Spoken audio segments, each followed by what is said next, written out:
friends, it's Nancy, and I have finished my patchwork journal.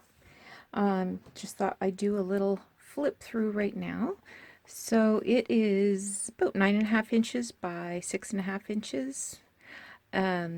It's covered in vintage cotton fabrics that I've hand stitched, or sorry, machine stitched. I'm going to take off this vintage seam binding that's all nice and crinkly and put that aside. The book plate here is fabric, and I learned how to make that from, oh goodness, I knew I was supposed to look that up and I haven't yet. Oh goodness. There's a hand crocheted doily here and some vintage buttons, and let's just have a look. So the inside is actually cut from this piece of linen on both front and back, and it's old and raggedy, and it's it matches perfectly with the aesthetic of the journal. So I'm going for a theme of blues, reds, pinks. It's about an inch wide in the spine and 5 signatures. So there is some scrapbook paper in here that I happen to have, but there's also lots of vintage fabrics. Let me just make sure I'm pretty much centered. Okay. So on this page I've sewn some pom-pom trim. This is vintage record book that I got at an estate sale 6 weeks or so ago. I've reinforced this paper here and added some washi tape to strengthen it so that it can be used safely as a pocket. And this is vintage notebook paper. This came from a booklet. The date's 1944. I'm focusing on 1940s era sorts of items. So this came from a Postal Zone booklet that I also got at an estate sale. So there's some places to journal there and some interesting information. This is from a vintage pastry and pies cookbook, and a vintage birthday card. It's dated 1939, and each side is a pocket. In this one I put a few sheets of this bridge score paper that's blank on the back for journaling. And here's a photo of a lady that I got in a box of stuff that I got at an antique store a couple of months ago. I don't think this is a vintage photo. I think it's a reprint of an old photo, but her outfit definitely looks 1940s era. So I've just pinned that there. I like the color. It matches nicely with this whole look. So here's the back of that page from the postal code book. And here I've just decorated with a little image of shoes. And this is a label from some vintage seam binding I've just stitched on a piece of tea-dyed grid paper. And the colors go nicely together, the blues, the pinks. And here's a little vintage kitchen that I made a couple of little tucky things you could put in there. So there's a bottle of 7-Up, and here is an advertisement from, gosh, I don't know where. I have stitched on some hand crocheted trim there, kind of an ivory color. Here is vintage advertisement from an old magazine, and it you can just tuck right in there. This is from a Singer sewing book, recipe book.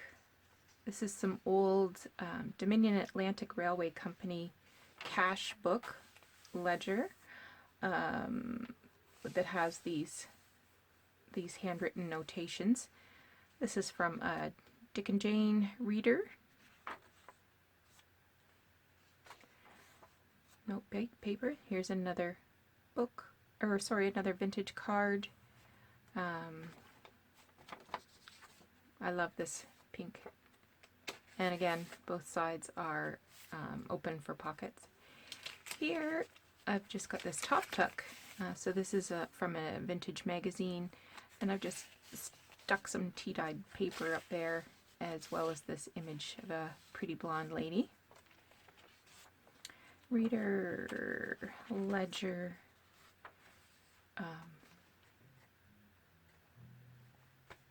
sorry, recipe book. I was trying to figure out what this picture was. Here's some vintage lace, and again I've used some leftover patchwork to make a tuck spot. Here is a ruffle I made from some vintage feed sack fabric, and this was a cover from a book, a booklet about what to make out of vintage feed sacks. Well, they wouldn't have been vintage at the time. Here's just a little advertisement from an old magazine. Made this little tuck spot from an image of face powder from that era. And these are train tickets. I just stuck in there. Ledger. Now we have another piece of scrapbook paper that's pink. And here I've attached a hand crocheted doily. And this is actually a brooch. It's a little silver spoon, but it's a pin. So I just pinned that on there. And in here I've got this image from a vintage magazine of a can of orange juice. I've stitched around it. You could journal on the back. And then these two index dividers. One says biscuits and pie, and the other one says cakes. So I've just tucked those in that envelope or pocket. Another piece of reader. This is some really beautiful eyelet lace here. A birthday card from your secret pal. And oh, here's an advertisement for Campbell's soup. Also backed onto card, so you can journal on that. Here's from the recipe book, and that's a little tuck spot from a vintage magazine advertisement, and some beautiful variegated pink hand crocheted trim that I've sewn on there.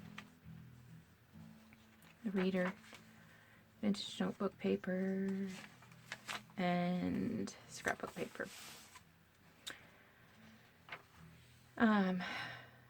There's some more of that ledger, and this is the back of that brochure about what to make out of grain sacks, feed sacks. And there's a good amount of blank space there to add an image or some journaling. Ledger. And here is another piece of packaging from a seam binding that I have glued onto an index card and inked up. This is from a brochure from, gosh, I got this at an estate sale, and if you saved coupons from pasta packaging, you could get these items. I just got that clipped under there, and here is an altered paper clip, and it's from a vintage magazine. Here is, I can't remember what this booklet was. Oh, it was that postal code booklet. That's what that was. But I pulled out the pages that had advertising. So this was for a dairy. This is for a moving company. Pattern from a doily pattern book. Another birthday card that has 2 pockets. And that's the other part of that postal code book. So that's from a portrait studio and a funeral home. And that's the back of that pasta coupon. And here's yet another seam binding wrapper, and it was for Peony Pink. And I sewed some grid paper there and stuck it in this pocket made out of leftover patchwork.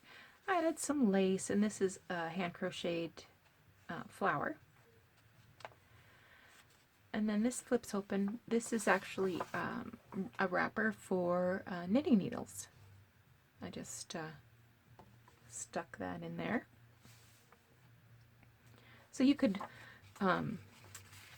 put something in there and put a paper clip on it. This is a little booklet that I made from packaging for iron-on mending fabric. And inside I've got some vintage notebook paper, just stitched around it, and it front, top, and bottom has paper. And to cover up the holes, I just added some leftover scrapbook paper. I think that looks pretty. Some more vintage lace.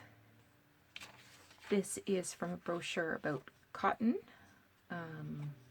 The company is called Wabasso, which was the name of a rabbit in the Longfellow poem about Hiawatha. So that was a long story. Anyway, that's Wabasso. And I love the color. This is another piece of that vintage record paper. And I made a pocket and put in these bridge scorecards papers. Vintage crochet pattern. Recipe book.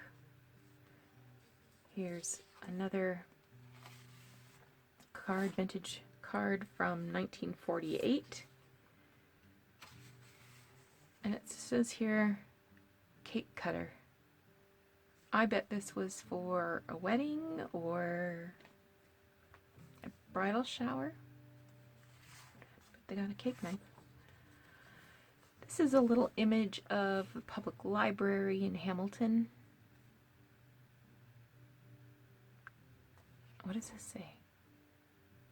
550 Upper James, Mount Hamilton. Dear friend, I cannot find any of your friends yet. I'm not sure what that means. So I found this in a vintage book. And here is another altered paper clip. I've used an image from a vintage magazine for Maxwell House Coffee, and I like the reds and the blues. It matches really well with the cover and the color scheme overall. This is a genuine piece of ephemera. This is a luggage tag for the Canadian National Express train. Just pin that in there. Knitting pattern. And here's another pocket in this vintage ledger record book. This is the back of that cotton brochure paper, line paper. This is, so this is a vintage can label. I got these when I was in Rochester, I don't know, 2 months ago or something. And I made this little gusseted tag, and the gussets have vintage feed sack fabric and some trim. And inside I have this image of apples that I cut out of a vintage magazine, and it's on cards, so you can journal on that. And also a label for cider. And again, it's got the blues and the reds, and the fruit matches the fruit that's on the label. And here we are at the back. I've just tucked in this picture of this girl. And here's another doily with a little safety pin in it, and I just tucked her picture in there. There. So that is my patchwork journal. If you're seeing this video, it's been listed on my Etsy, and it is for sale. So go take a look. I have a couple of journals available right now. So if this is something you're interested in, go have a look. And thanks so much for watching. I hope you enjoyed seeing what I had to create, and we will talk to you soon.